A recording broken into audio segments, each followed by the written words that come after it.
আমরা কুমিল্লাকে এনসিপির ক্যান্টনমেন্ট বানাইতে চাই। কুমিল্লা হবে এনসিপির ক্যান্টনমেন্ট। বিভাগ হবে, কুমিল্লা নামে বিভাগ হবে। বাংলাদেশের রাষ্ট্রীয় বৈষম্যের শিকার হচ্ছে কুমিল্লা। কুমিল্লার মানুষ আত্মনির্ভরশীল। রাষ্ট্রীয় কোনো উন্নয়নের ছোঁয়া কুমিল্লায় লাগে নাই। মানুষ নিজেরা বিদেশে থাকে, নিজ যোগ্যতায় চাকরি পায়, নিজ যোগ্যতায় নিজেদের মাথা পিছু ইনকাম বেশি। কুমিল্লার রাস্তাঘাট, অবকাঠামো সেগুলো নিজ উদ্যোগে বিনিয়োগে তৈরি হয়েছে। রাষ্ট্রের কোনো অর্থ দিয়ে সেগুলো হয়নি। কুমিল্লায় যেসব বিনিয়োগ হয়েছে সেগুলো একটা নির্দিষ্ট দলের পকেট ভারী করার জন্য করা হয়েছে। আপনারা কুমিল্লার ফ্লাইওভারের কথা দেখেন, রাষ্ট্রীয় বিনিয়োগের নিদারুণ অপচয়ের নিদর্শন। এই ফ্লাইওভার কোনো কাজে আসে নাই। যেমন জ্যাম ঠিক তেমন জ্যাম রয়েছে। কুমিল্লার মানুষ রেমিটেন্স যোদ্ধা, তারা বিদেশে থাকে, পয়সা ইনকাম করে ছেলে মেয়েদের পড়াশোনা করায়, নিজ যোগ্যতায় তারা প্রতিষ্ঠিত হয়। এই যে রাষ্ট্রীয় যে আমাদের বঞ্চিত করা হচ্ছে, আমরা এই রাষ্ট্রীয় বঞ্চিতের অবসান চাই।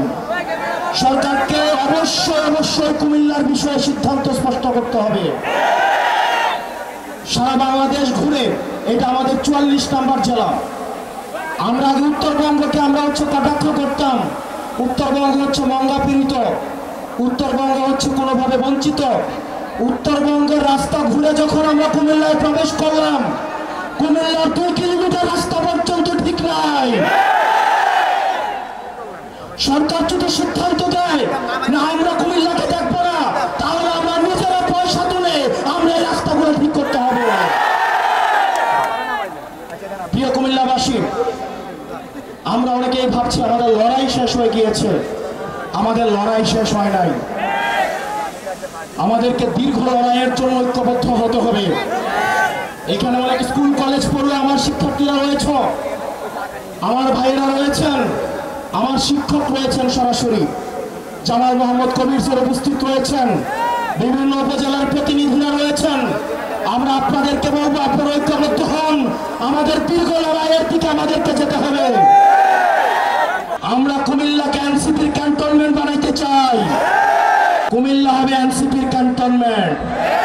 আমরা সরকারকে আহ্বান জানাবো, মাইলস্টোনে যে ঘটনাটি ঘটেছে, যে দুর্ঘটনাটি ঘটেছে, সেটি নিরপেক্ষ তদন্ত হতে হবে।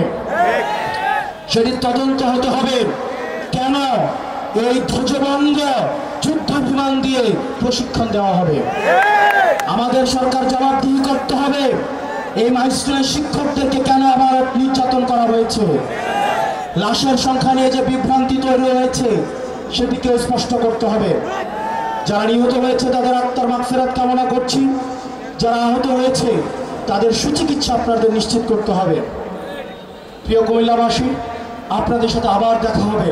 আপনারা জানেন, সত্য বলতে এবং সাহস দেখাতে কুমিল্লার ছেলেরা কখনো পিছায় থাকে না। প্রধানমন্ত্রী হোক, রাষ্ট্রপ্রধান হোক, বাহিনী প্রধান হোক, সত্য এবং মিথ্যার মধ্যে কোনো কুমিল্লার ছেলেরা কোনো পার্থক্য ভুলে যায় না। আপনারা জানেন, আন্দোলনের সময় সর্বপ্রথম কিন্তু 11ই জুলাই কুমিল্লা রাস্তা থেকে প্রতিরোধ গড়ে উঠেছিল। কুমিল্লায় সর্বপ্রথম আক্রমণ করা হয়েছিল। হাসিনার সবচেয়ে দুশ্চিন্তার বিষয় ছিল কুমিল্লা। হাসিনার নির্ঘুমের কারণ ছিল কুমিল্লা। অথচ ফেরাউন পয়দা হয়েছে ঢাকা।